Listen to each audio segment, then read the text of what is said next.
Ji good evening to all. तो आज के लेक्चर में हम बात करेंगे चैप्टर 11 की।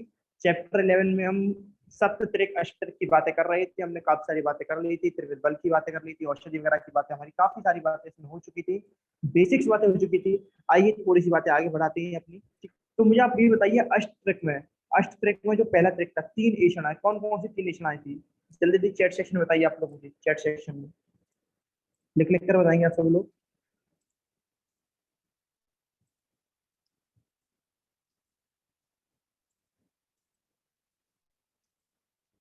सब बच्चे चैट सेक्शन बताइए, मैंने चैट सेक्शन ओपन कर दिया है। प्राण, धन, परलोक, बहुत अच्छा। प्राण, धन, परलोक, बिल्कुल। अब क्या कहते हैं कि हमारे आचार्य चरक द्वारा थी। अब क्या कहते हैं, उपनिषद में क्या बताई गई है? उपनिषद में तीन निशानाएं कौन सी बताई गई है? लिखिए सब बच्चे। जिनको नहीं आ रही वो ऊपर वाले लोगों को देखकर लिखेंगे, लेकिन लिखेंगे जरूर। लिखेंगे सब बच्चे, जितने बच्चे क्लास में, सब बच्चे लिखेंगे। उपनिषद ने कौन कौन सी मानी है? उपनिषद ने वित्त पुत्र लोग, बहुत अच्छा, बहुत अच्छा। सब बच्चे लिखिए, सिर्फ ईशा के लिखने से काम नहीं चलेगा, सब बच्चे लिखिए, जिसको याद नहीं देख देख कर लिखिए। वित्त पुत्र लोग, वित्त पुत्र लोग। सब बच्चे नहीं लिखेंगे फिर मैं नाम देकर टोकूंगा एक एक को। सब बच्चे लिखिए। देखिए आप लोगों के लिए बोल रहा हूँ कि आपको याद हो जाएंगी चीजें, लिखने से ये फायदा रहेगा। अब मुझे ये बताइए कि त्रिविध बल कौन सा है? त्रिविध बल, त्रिविध बल, त्रिविध बल कौन सा है? बताइए त्रिविध बल।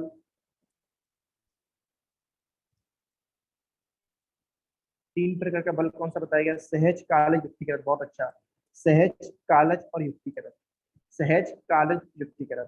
अब मुझे आप ये बताइए, क्या कहते हैं कि इसके अलावा मैंने आपको तीन प्रकार की काफी सारी और भी बातें करी थी, ठीक है? तो अब आप मुझे ये बताइए कि तीन प्रकार के वैद्य कौन से बताए गए थे? तीन प्रकार के वैद्य, तीन प्रकार के भेषज कौन से बताए गए थे? बताइए तीन प्रकार के भेषज।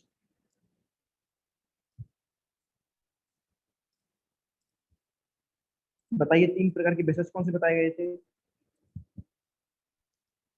लंबी स्पेलिंग है, आप शॉर्ट में लिख सकती हैं, ठीक है? मैं समझ रहा हूँ लंबी स्पेलिंग इसलिए टाइम लग रहा है। याद आ रहा होगा आपको। एक तो छात्र बताया था मैंने, बहुत अच्छा, बहुत अच्छा ईशा। ठीक है, ऐसे सब बच्चे पढ़िए, जैसे जिस तरीके से कुछ लोग पढ़ाई करने का अच्छा लगता है। ईशा हुए, आंचल, श्रद्धा, इमरान, ये कुछ बच्चे ऐसे हैं रेगुलर क्लास अटेंड कर रहे हैं, सब चीजों को पढ़ रहे हैं, याद कर रहे हैं। तो इसी तरीके से आप लोग भी चीजों को याद करिए, ठीक है? तो क्या कहते हैं, सदविचार, सिद्ध साधित और जीवित अभिसार, इसी क्या बोलते हैं? वैद्य गुण युक्त। यही क्या होता है? प्राणों की रक्षा करने वाला होता है। यही हमको लंबी आयु देने वाला बताया गया है, ठीक है? चलिए आइए आगे की बात शुरू करते हैं। स्क्रीन लगाते हैं क्या? आइए स्क्रीन लगाते हैं और बातों को आगे ले चलते हैं।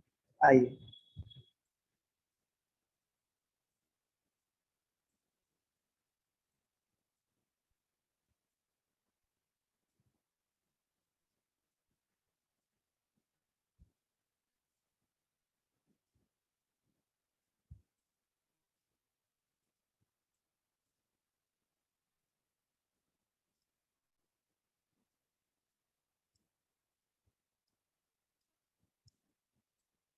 बात करेंगे त्रिविध बल, तक हमारी बातें हो गई थी। आज हम बात करेंगे त्रिविध आयतन की। देखिए त्रिविध आयतन, मैंने आपको पहले बताया था रोग के तीन कारण होते हैं। कौन कौन से वो तीन कारण होते हैं? हमेशा से मैंने बताया, असात्विक इंद्रिय संयोग, प्रज्ञा अपराध और परिणाम। ये तीन कारण मूल कारण होते हैं जिनसे रोग की उत्पत्ति होती है। इन तीनों का अति योग, मिथ्या योग, हीन योग हमेशा रोग की उत्पत्ति करवाता है। मैंने हमेशा आपको बता रखा है, जब मैंने आपको मनो हेतु चतुष्टय बताए थे तो मैंने आपको बताया था कि जब हीन योग होगा, अति योग होगा, मिथ्या योग होगा, सबसे पहले तो मनो हेतु चतुष्टय के अंदर चार चीज आती थी। कौन कौन सी? हीन योग, अति योग, मिथ्या योग और समयोग। फिर मैंने आपको इन चारों के अंदर भी बताया था कि जो मनो, क्या कहते हैं, इनके अंदर चार से मिथ्या योग हो गया, हीन योग हो गया और अति योग हो गया, ये हमेशा रोग की उत्पत्ति करने में कारण रहती हैं। जबकि जो संयोग होता है ये आरोग्य का कारण होता है। तो मैंने हमेशा आपको बताया कि जब भी असात्विक का सहयोग होगा, प्रज्ञापराध होगा, परिणाम होगा, इन सबका अति योग होगा, हीन योग होगा, मिथ्या योग होगा, तो आपके अंदर रोग की उत्पत्ति होती है। ये तीनों मूल कारण है। अगर आपको पूछ रहे सबसे मूल कारण क्या है, तो यही तीनों बताए जाते हैं। तो मैं आपको इनके एक एक करके मीनिंग समझा देता हूँ। सबसे पहले आता है असात्विक इंद्रियार्थ संयोग। देखिए मैं एक दो चीजें होती, एक होता है साथ में, एक होता है असाथ में। साथ में मतलब जो आपको सूट कर रहा है, जो प्रॉपर है बिल्कुल, ठीक है? साथ में मतलब जो आपके लिए साथ में है, सूटेबल है। इससे पहले भी मैंने आपको साथ में पढ़ाया था चैप्टर 8 में, साथ में के बारे में बात हमने करी थी। तब मैंने आपको बताया था साथ में क्या होता है, जो आपके लिए सूटेबल है, जो आपके लिए होमोलोगेशन है, यानी आपने अभ्यास से, प्रैक्टिस से नित्य सेवन करके उसको साथ में कर लिया है, अपने डाल लिया, डेट इज द साथ में। ठीक है, एक मिनट। ठीक है, वो साथ में होता है। तो असाथ में इसका अपोजिट हो जाएगा डेट इज द अनसूटेबल, जो आपके सूटेबल ना हो, जो आपको सूट ना करे। ठीक है, डेट इज द असाथ में। तो साथ में क्या हो जाएगा, जब आपको सूट करे। असाथ में जो आपको सूट ना करे। तो इसमें क्या लिख रहा है, असाथ में इंद्रिय सहयोग, यानी कि इंद्रियों का अपने विषयों के साथ, अपने अर्थों के साथ सहयोग हो रहा है, मिलन हो रहा है, वो कैसा है, असाथ में है, इम्प्रॉपर है। ठीक है, डेट इज द असाथ में इंद्रियार्थ सहयोग। तो असाथ में इंद्रिय सहयोग क्या होता है, इंद्रियों का अपने विषयों के साथ अतियोग होना, हीन योग होना, मिथ्या योग होना, ही क्या कहलाता है, असात्विक इंद्रिय सहयोग। और अगर मैं इसमें से आ हटा दूं, बोलूं सात्विक इंद्रिय सहयोग, मतलब इंद्रियों का अपने विषय के साथ कैसे सहयोग हो रहा है, साथ में सहयोग हो रहा है, यानी समयोग हो रहा है। तो उससे रोग की उत्पत्ति नहीं होगी, उससे हमेशा आरोग्यता प्रदान होगी। लेकिन अगर सहयोग कैसा हो जाए, असाथ में हो जाए, यानी हीन योग, अति योग, मिथ्या योग वाली कंडीशन डेवलप हो जाए, तो उससे रोग की उत्पत्ति होती है। मैंने आपको एग्जाम्पल भी बताए थे, जैसे चक्षु इंद्रिय का आपने करा अति योग करा, बहुत क्या कहते हैं, दिन रात आप उसको मोबाइल चला रहे हैं, दिन रात अपनी इंद्रियों का यूज कर रहे हैं, चक्षु इंद्रिय का, डेट इज अति योग। फिर उन्होंने हीन योग बताया था, सर्वदा अपनी आंखों को सर्वदा ना खोलना। पर मिथ्या योग क्या बताया था मैंने आपको, अब चमकीली वस्तुओं जब देखना, सूरज की तरफ सीधे देखना, रात के समय में अति चमकीली वस्तुओं का सेवन करना, ये क्या हो जाते हैं, मिथ्या योग। इस तरीके से पांच इंद्रियों का है, इस तरीके से क्या कहते हैं, आपकी घ्राण इंद्रिय का है, चक्षु इंद्रिय का है, रसन इंद्रिय खाते ही ना। योग सर्वदा रस का सेवन ही ना करना। मिथ्या योग ज्यादा क्या कहते हैं, जो बेकार चीजें, ज्यादा मसालेदार, ज्यादा उष्ण भोजन है, इनका सेवन करना। ठीक है, क्यों, क्योंकि वो टेस्टी लग रहे हैं, डेट इज मिथ्या योग। तो इन सब से रोग की उत्पत्ति होती है, डेट इज द असात्मिक इंद्रिय सहयोग।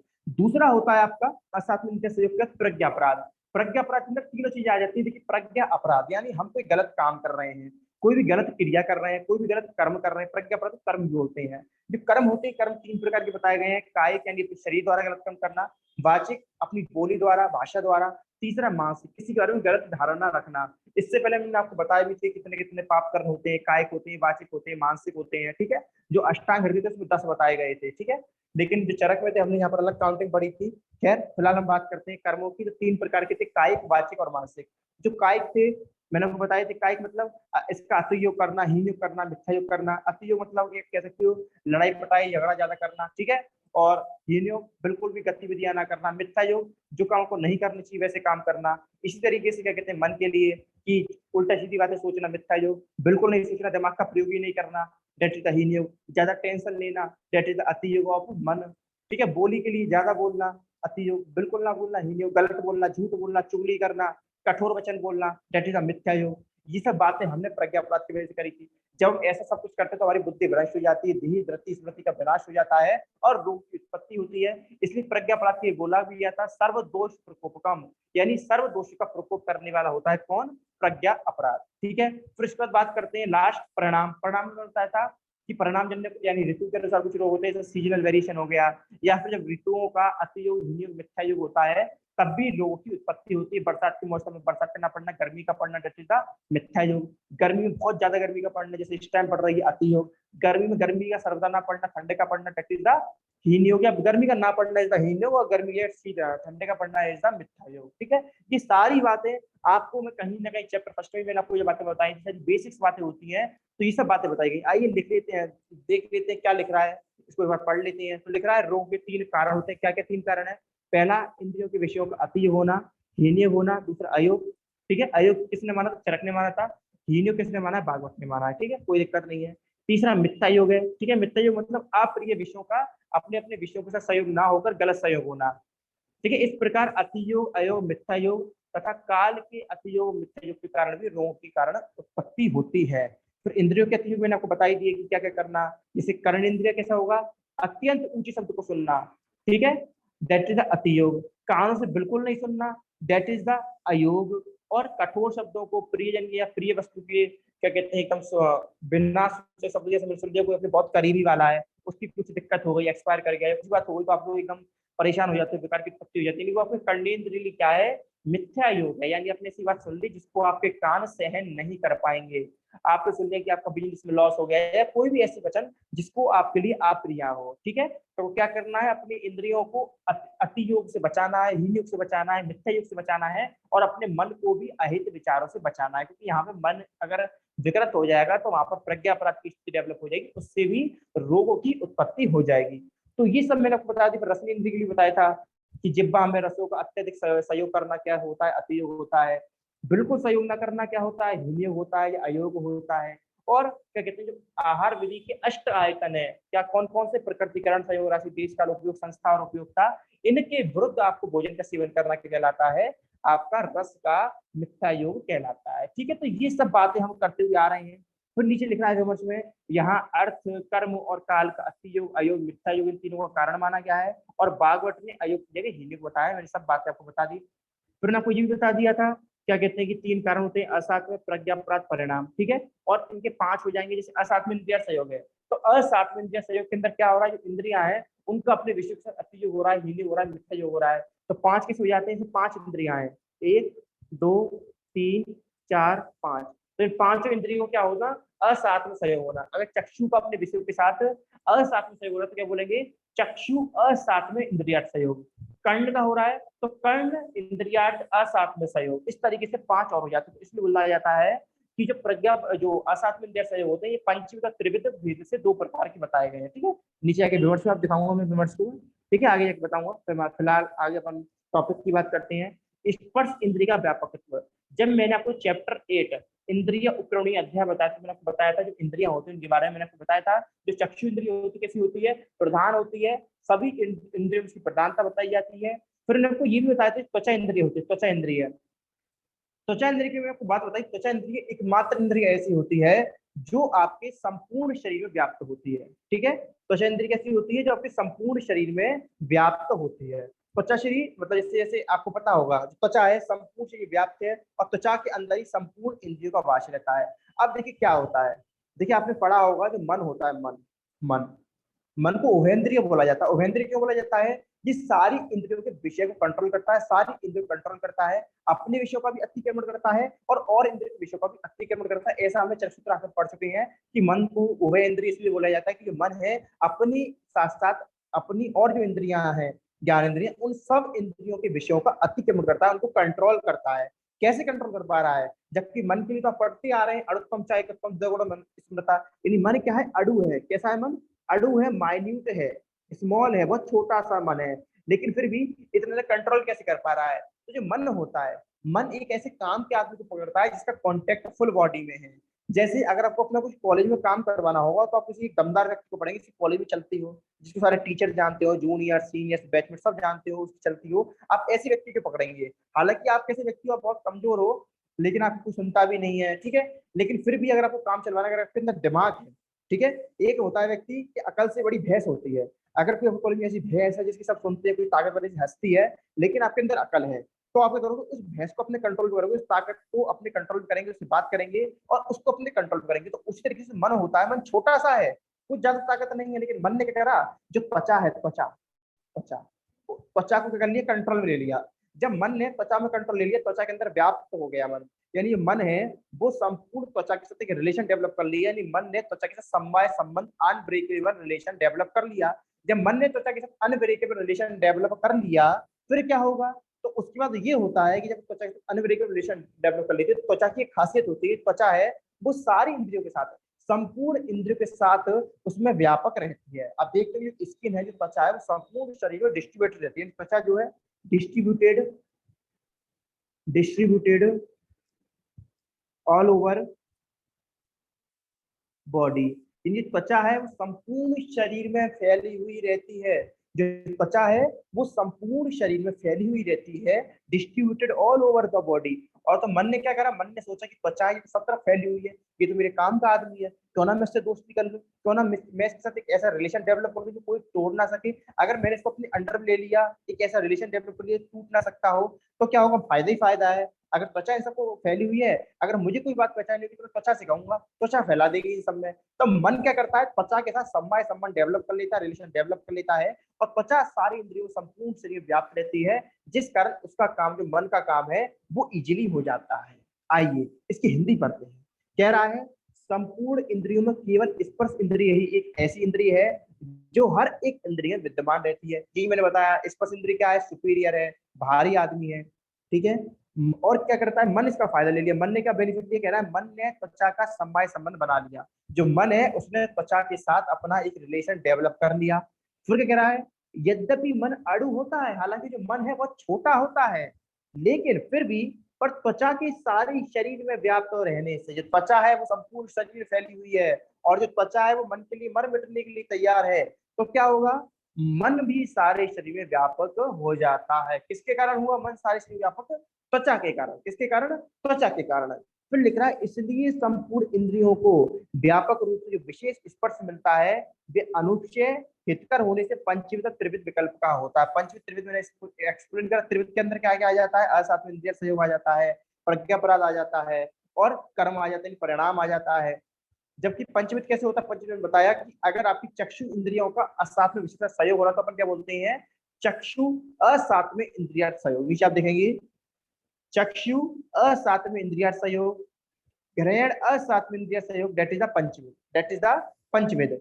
जैसे पता है चक्षु का जो रूप है उसके साथ अगर अतियोग होगा, हील्योग होगा, मिथ्या होगा, दैट इज द चक्षु असात्व इंद्रिय सहयोग। कितना इजी है। असात्व इंद्रिय सहयोग का मतलब क्या होता है, इंद्रियों का अपने विषय के साथ अतियोग हील्योग मिथ्या होना। अगर चक्षु लगा दी तो क्या हो जाएगा, चक्षु का अपने विषय रूप के साथ अतियोग हील्योग मिथ्या होना। ग्रहण का विषय क्या होता है, गंध, तो ग्रहण यानी उसका अपने विषय ग्रहण, गंध के साथ अतियोग हील्योग मिथ्या होना। सिंपल है, दैट इज द पंचवेद। ठीक है, तो आपको इस लाइन को समझ में आना चाहिए। इसमें दो चीजें कही गई हैं, उपचय अनुपचय। उपचय का मतलब होता है साथ में जो आपके लिए हितकर हो, अनुपचय का मतलब होता है जो आपके लिए अहितकर हो, आपको तकलीफ दे। तो ध्यान रखना है कि जो अगर आपके शरीर में कोई भी तकलीफ हो रही है, कुछ भी हो रहा है, तो वो आपके मन तक पहुंच जाता है। मन तक कैसे पहुंचता है, क्योंकि मन ने आपकी त्वचा के साथ संबंध स्थापित कर लिया है, समवाय संबंध, और आपकी जो त्वचा है वो संपूर्ण शरीर में व्याप्त है, और आपके शरीर में कोई भी स्पर्श होगा, कोई भी टच का सेंसेशन होगा, चाहे वो अच्छा हो, अनुपचय, बुरा हो, अहितकर हो, चाहे हितकर हो, चाहे आपकी इंद्रिय में कोई विषय से कॉन्टेक्ट हो, आपके मन को पता चल जाएगा थ्रू त्वक इंद्रिय जो संपूर्ण शरीर में व्याप्त होती है। तो सारी बातें जितनी थी मैंने आपको बता दिया। त्वचा के व्यापक होने और इसके मन का समवाय संबंध होने के कारण मन को भी व्यापक कहा जाता है। मन इतना छोटा सा था कि वो संपूर्ण शरीर में फैल ही नहीं पाता, लेकिन त्वचा के साथ उसका व्यापक होने के कारण, त्वचा के साथ उसका ऐसा रिलेशन होने के कारण वो मन जो है संपूर्ण शरीर में फैल गया। ठीक है, तो लिख रहा है त्वचा के द्वारा ही मन जो है संपूर्ण इंद्रियों में चला जाता है।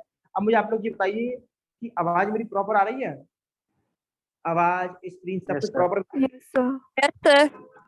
ठीक है, अब उम्मीद है क्योंकि आवाज प्रॉपर ही आएगी, डिस्टर्बेंस नहीं होगी, क्योंकि क्या कहते हैं वाईफाई लगवा लिया है मैंने, तो डिस्टर्बेंस नहीं होनी चाहिए। आज ही लगवाया वाईफाई बेसिकली दोपहर के टाइम में, तो डिस्टर्बेंस नहीं होगा। इसलिए आज क्लास में भी थोड़ा लिंक लेट हो गया, 1-2 मिनट, थोड़ा मैं वाईफाई वगैरह सेट कर रहा था, इसलिए शाम की क्लास भी ऑफ रखी थी मैंने। ठीक है, तो अब दिक्कत नहीं होगी जहां तक है। ठीक है, बाकी कोई दिक्कत होगी तो फिर देखते हैं फिर। ठीक है, वैसे दिक्कत नहीं होगी अब, क्योंकि वाईफाई में जनरली नेटवर्क प्रॉब्लम नहीं होती, कभी कभी टेक्निकल इश्यू हो जाए, कंपनी का सर्वर डाउन हो जाए तो बात अलग है, नहीं तो दिक्कत नहीं होती। आइए बच्चों, बात कंप्लीट करते हैं फटाफट।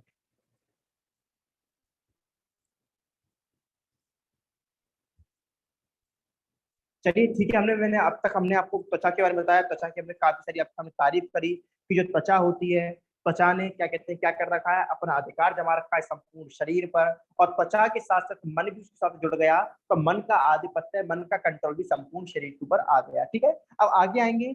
आगे लिख रहा है कर्म आदि का मिथ्या योग आदि। ये बात भी सारी डिस्कस हो चुकी है। जो कर्म होता है, कर्म के अंदर भी तीनों चीजें आ जाती हैं, वचन आ जाता है, मन आ जाता है, और शरीर आ जाता है। ये तीनों बातें भी कर्म के अंदर आ जाती है। ठीक है, इसमें लिख रहा है, इसमें वचन, मन, शरीर, इन सबकी अति प्रवृत्ति को क्या कहा जाता है, अतियोग कहा जाता है। ठीक है, यानी अब देखिए कर्म के अंदर तीनों कर्म आ जाएंगे, मानसिक कर्म, शारीरिक कर्म, वाचिक कर्म। कर्म के अंदर आप ये लिखेंगे सिर्फ शारीरिक कर्म आएंगे या सिर्फ मानसिक कर्म आएंगे, इसके अंदर सारे के सारे कर्म आ जाएंगे। देखिए क्या लिख रहा है, इसकी हिंदी पढ़ेंगे। हिंदी सिर्फ एक लाइन आपको अंडरलाइन करनी है, एक लाइन आपको हाईलाइट करनी है। ये नोट्स आपके आज अपलोड हो जाएंगे आजकल में। ठीक है, आज ही अपलोड हो जाएंगे, बेसिकली मैंने बोल दिया है। ठीक है, आज ये नोट्स आपके अपलोड हो जाएंगे। फिर आप इन नोट्स को खुद पढ़िएगा, देखिएगा, चीजों को समझिएगा।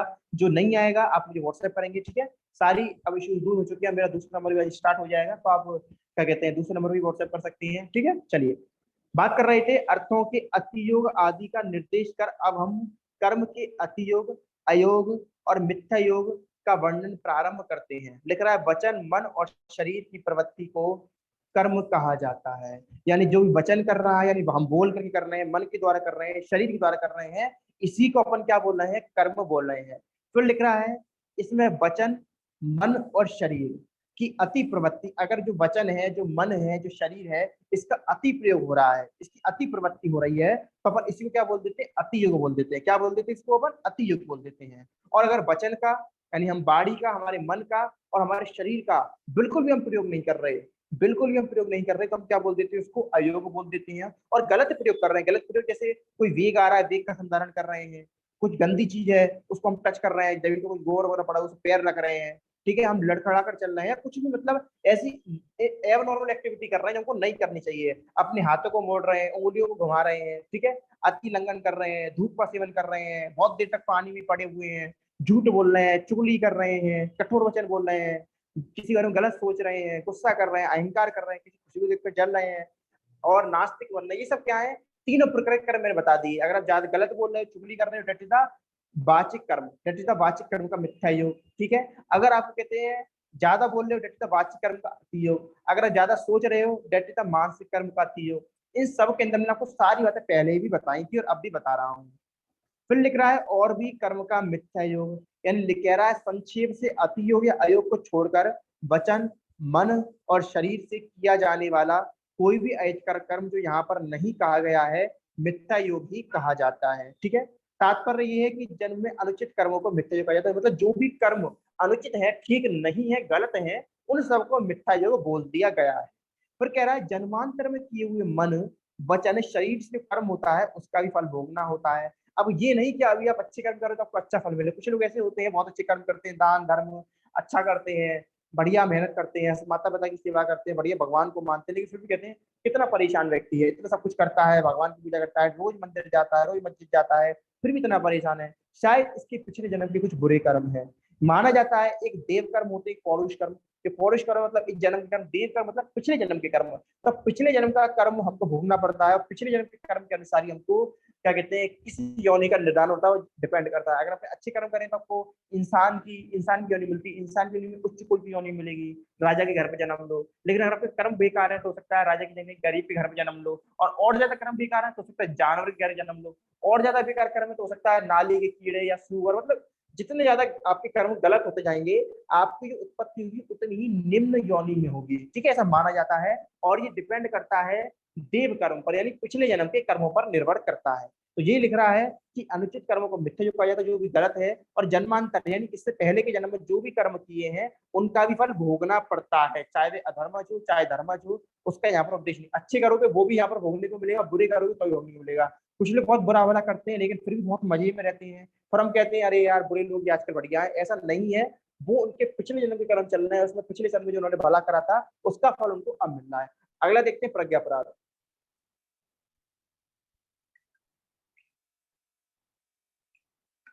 देखिए प्रज्ञा अपराध, देखिए और ऊपर वाले दो की तरह प्रणाम की तरह या फिर आप कह सकते हो अष्टात्म जैसे योग की जगह इसमें अभी बात करी गई है अति योग की, हीन योग की, मिथ्या योग की। प्रज्ञा अपराध के अंदर भी बातें आती हैं, कर्म का, मन का, वाणी का, शरीर का, इनका अति योग करना, हीन योग करना, मिथ्या योग करना ही प्रज्ञा अपराध कहलाता है। फिर मैंने आपको ये भी बताया था, जो प्रज्ञा अपराध होता है सर्वदोषों का प्रकोप करने वाला होता है, लिख भी रहा है प्रज्ञा अपराधम तम विद्याता सर्वदोष प्रकोपणम। तो सर्वदोष प्रकोपणम मैंने और भी बातें बताई थी, एक तो प्रज्ञा अपराध बताया था, एक अजीर्ण बताया था, एक ज्यादा मात्रा में भोजन करना ही बताया था, ठीक है। ये सब क्या होता है? सर्वदोष प्रकोपित करने वाली बातें होती हैं। फिर देखेंगे काल का योगी भी मैंने बता दिया कि जो काल है, गर्मी में ज्यादा गर्मी पड़ना, शीत में ज्यादा शीतलता पड़ना, ये सब बातें मैंने आपको बता दी थी, ठीक है, हिंदी पढ़ देते हैं। काल के लक्षणों का अति योग, ठीक है, अयोग, मित्ता योग, हेमंत, ग्रीष्म, वर्षा ऋतु क्रमशः शीत गर्मी और वर्षा वाली होती है। जो हेमंत ठंडी वाली है, ग्रीष्म गर्मी वाली है, वर्षा बरसात वाली है। इन्हीं को एक वर्ष भी कहा जाता है, ठीक है भैया, कोई बड़ी बात नहीं है। काल कहने से इन्हीं का ज्ञान किया जाता है। बेसिकली तीन बातें होती हैं, तो गर्मी पड़ती है या सर्दी पड़ती है, बरसात होती है, बेसिकली तीन ही होती है। इन तीन के अंदर, इन तीन मौसम के अंदर वही छह की छह ऋतुएं आ जाती हैं। फिर कह रहा है हेमंत में बहुत ठंड पड़ती है, ग्रीष्म में गर्मी ज्यादा पड़ती है, वर्षा में वर्षा ज्यादा होती है।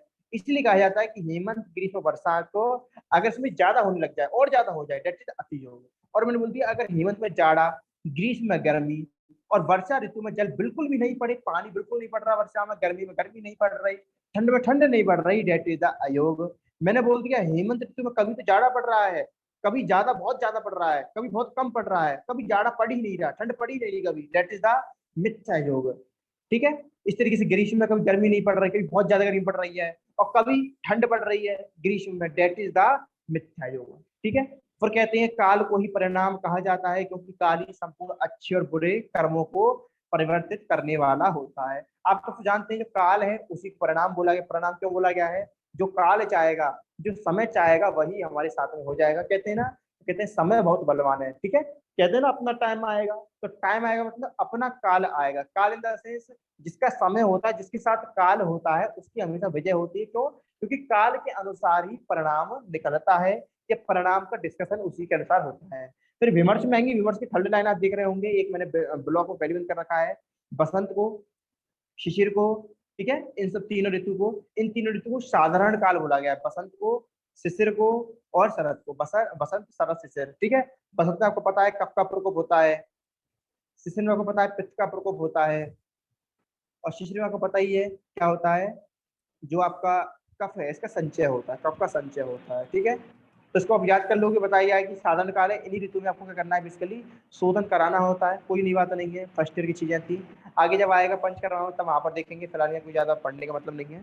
फिर मैंने बता दिया रोग और आरोग्य के कारण, तो बताया था असात्व इंद्रिय सहयोग का प्रज्ञापराध परिणाम, इन तीनों का अतियोग, हीनयोग, मिथ्या योग होना ही। लास्ट टॉपिक आज का युक्ति ही सर्वोपरि, युक्ति ही सर्वश्रेष्ठ है।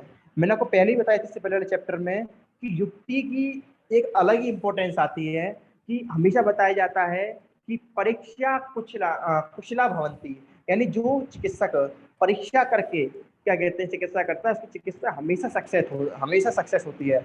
भले ही वैद्य को कितना ही औषधि का ज्ञान क्यों ना हो, भले ही वैद्य को कितना भी दोषों का ज्ञान क्यों ना हो, लेकिन अगर वैद्य युक्ति को नहीं फॉलो कर रहा तो नुकसान होगा। मैंने आपको पहले ही बताया था कि जो वैद्य युक्ति को ध्यान में नहीं रखता, पेशेंट को एडमिट करने से पहले युक्ति नहीं लगाता, परीक्षा नहीं करता कि इस व्याधि की आयु कितनी शेष है, इसका रोग किस कंडीशन में, क्या रोग इसका साध्य है या असाध्य है, अगर असाध्य रोग को मुझे एडमिट नहीं करना। यानी कि जो पुरुष या जो डॉक्टर, जो वैद्य युक्ति का प्रयोग नहीं करता और साध्य साध्यता का विचार नहीं करता और हर प्रकार की रोगी को भर्ती कर लेता है और रोगी के साथ कोई घटना हो जाती है, तो ऐसे वैद्य को दुख का सामना या कठिनाई का सामना करना पड़ता है। इसलिए कहा जाता है कि चाहे अच्छी बात हो या बुरी बात हो, यानी हितकर विषय हो चाहे अहितकर विषय हो, आपको हमेशा युक्ति को सर्वश्रेष्ठ रखना है। इसलिए बोला जाता है कि त्रिवर्ग की सिद्धि है वो भी युक्ति से होती है। जो युक्ति होती है तरीके से आप मान सकते हैं। युक्ति का बेसिक मीनिंग क्या होता है? जो अज्ञात विषय है, जिन चीजों को आप नहीं जानते उनको ज्ञात विषयों की सहायता से जान लेना। आप नहीं जानते कि ये पेशेंट ठीक हो पाएगा नहीं हो पाएगा, लेकिन फिर भी एक प्रोबेबिलिटी डेवलप कर लेना, किससे? ज्ञात विषयों से। जो बातें आप समझ चुके हो उससे ये डेवलप कर लेना कि ये मरीज ठीक हो पाएगा नहीं हो पाएगा। एक प्रोबेबिलिटी डेवलप कर लेना, ठीक हो पाएगा नहीं ठीक हो पाएगा। एक प्रोबेबिलिटी डेवलप कर लेना कि मेरा इसको एडमिट करना ठीक रहेगा नहीं रहेगा। एक प्रोबेबिलिटी डेवलप कर लेना कि मैं इसको ठीक कर पाऊंगा या मुझे इसको कहीं और भेज देना चाहिए। ठीक है। डेट इज द युक्ति। तो ध्यान रखना है कि आपको जब अगर युक्ति का फॉलो करोगे, चाहे भावात्मक पदार्थ हो चाहे अभावात्मक, यानी भावात्मक मतलब जो आपको दिख रहे हैं, आपको दिख रहा है कि ये मरीज ऐसे सिम्टम शो कर रहा है, कॉम्प्लिकेशन शो कर रहा है, कुछ होंगे दिखेंगी नहीं कि कहीं ज्यादा गिर तो नहीं गया, यानी जो चीज दिख रही है और जो चीजें नहीं दिख रही इनकी आपको युक्ति द्वारा परीक्षा करनी है कि क्या कंडीशन है क्या कंडीशन नहीं है। फिर नीचे बता रहा है, सबसे पहले इसकी जो हिंदी पढ़ लेते हैं क्या कह रहा है। सभी भावात्मक पदार्थों का होना और ना होना बिना संयोग, अयोग, अतियोग और मिथ्या योग के नहीं दिखाई देता। यानी पदार्थ है कि नहीं है जिसके लक्षणों से दिखेगा, और लक्षण किसके बिना नहीं दिख सकते? अगर किसी वस्तु को ना संयोग हो रहा, ना हीन हो रहा, ना मिथ्या योग हो रहा, तो आप उसको नहीं देख पाएंगे। ठीक है। तो ये बताया जा रहा है उसको देखने के लिए, क्योंकि सभी भावात्मक और अभावात्मक पदार्थों को अपनी अपनी युक्तियों द्वारा ही देखा जा सकता है और वो उसी की अपेक्षा करते हैं। यानी उसके अंदर जो भी चल रहा है कि वो साध्य है असाध्य है, इसको आप युक्ति द्वारा ही जान सकते हो। मरीज आपको नहीं बताएगा क्या कहते हैं कि क्या है क्या नहीं है, आप खुद परीक्षा करनी पड़ेगी, आपको खुद एग्जामिन करना पड़ेगा जो आपने पढ़ा है, जो आपने सीखा है उससे। विमर्श देखेंगे, विमर्श में क्या लिख रहा है। विमर्श में कह रहा है तात्पर्य ये है कि शरीर का स्वस्थ रहना ही भाव है। यानी अगर आप हेल्दी हो दैट इज द भाव, और स्वस्थ का अभाव यानी स्वस्थ ना रहना क्या है? अभाव है। स्वस्थ रहना भाव है और स्वस्थ ना रहना अभाव है, और स्वस्थ ना रहने को क्या बोलूंगा? रोग। यानी स्वस्थ होना भाव है और रोग होना अभाव है। स्वस्थ होना भाव है और रोग होना अभाव है। कितनी अच्छी कंक्लूजन निकल आई। अगर आपसे कुछ पूछ ले कौन सा भाव है कौन सा अभाव, तो बोल देंगे कि जो स्वस्थ है स्वस्थ होना भाव है और रोगी होना अभाव है। ठीक है। तो हिंदी पढ़ते कह रहा है तात्पर्य ये है कि शरीर का स्वस्थ रहना ही भाव है, वह सम्यक योग होने पर ही संभव है। पता है, मैंने आपको पहले बता दी कि जब सम्यक होगा तभी आपको स्वस्थ, क्या कह सकते हो, हेल्दी कंडीशन या आरोग्य की प्राप्ति होती है। लेकिन अगर आपके पास समयोग नहीं है, आपके पास अति योग, हीन योग या मिथ्या योग आ रहा है, तो हमेशा आपको रोग आपको मिलेगा। और उसको ही क्या बोल दिया, अभाव बोल दिया। कह रहा है अभाव या रोग होना है। तो मैंने बता दिया, जो स्वस्थ है, जो स्वस्थ है डेट इज द, स्वस्थ है तो अभाव है, स्वस्थ है तो अभाव है, और रोग है तो अभाव है, रोग है तो अभाव है। ठीक है, फर्क देखते हैं क्या लिख रहा है। इसे स्वास्थ्य का अभाव कहते हैं। यह अतियोग, अयोग, मिथ्या योग से संभव है।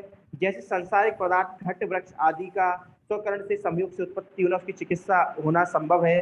ठीक है, ये सब बातें फालतू की बातें, अगर आप देख लें कुछ नई बात नहीं है। मेन बात जो हमारी समझने की थी वो इतनी थी। ठीक है, चलिए आइए चैट सेक्शन। सब बच्चे बताएंगे यहाँ तक क्लियर है कि नहीं है। सब बच्चे बताइए चैट सेक्शन में यस और नो। क्या चैप्टर 11 में यहाँ तक की बात क्लियर है? आज का लेक्चर क्लियर है? Yes sir. बताइए। जी बॉस।